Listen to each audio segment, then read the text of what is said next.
Every once in a while, we'll have folks who still will try to negotiate gait belts. Patients have to wear a gait belt anytime you're going to get them up and transfer or move them.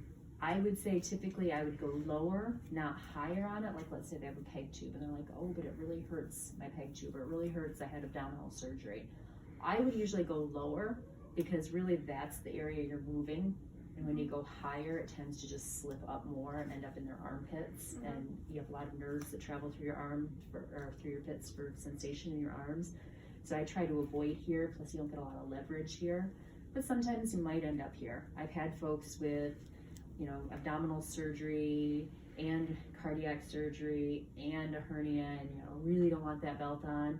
And what it finally came down to is, and this lady had had multiple falls on acute care. She had a fall on rehab and still would argue about wearing the belt, is I just told them we won't do anything out of the chair, or we'll use the lift. You don't have to have the belt on if you want to use the Arjo or a lift, but then we'll have to train your family on how to use a lift because we can't train them on how to transfer you because we can't transfer you without the gait belt.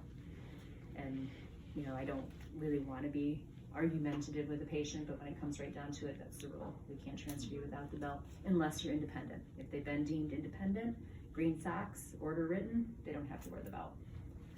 All right, let's do, stand pivot mod assist with the rolling walker. The patient needs to get from the bed to the bathroom. Their diagnosis is debility, so you wouldn't necessarily expect one side to be particularly stronger than the other. Okay. All right. Can I have you try to sit up?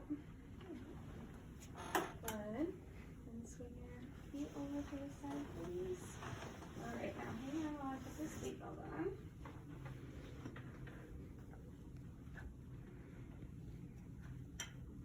And if she sat up that well, I wouldn't necessarily think that she's going to be tippy at all.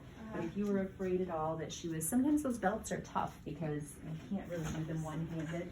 Sometimes I would say I'll kind of lean like this so that while I'm kind of fidgeting with the belt, I don't worry that they're going to fall. Or I'll say, hey, can you hang on right here or on the edge of the bed? Because most often when our folks are going to go anywhere, they're going to tip backwards or if they're weak, side to side. But if they're kind of hanging on like that, and that whole thinking about keeping the shoulders in front of the hips will help too. If they lean back, that's when they're more likely to tip.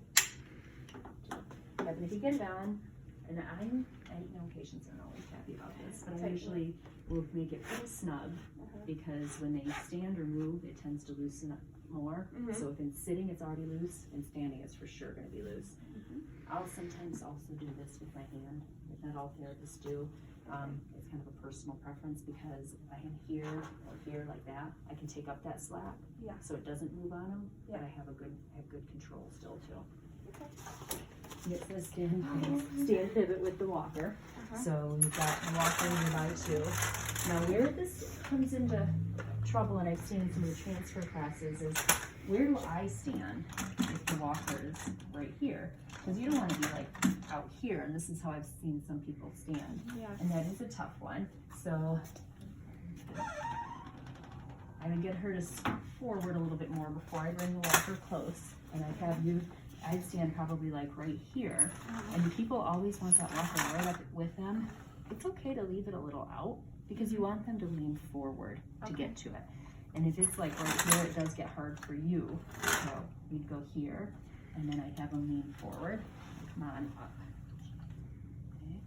And go ahead and have a seat again.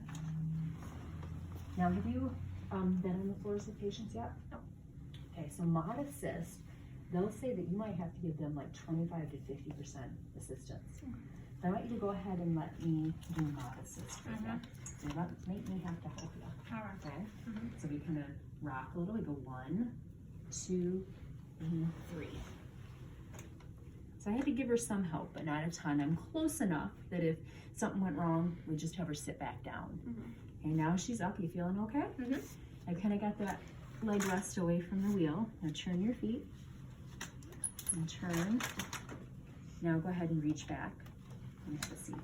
Sometimes I'll take a hand and do that because so often, go ahead and stand up for me again.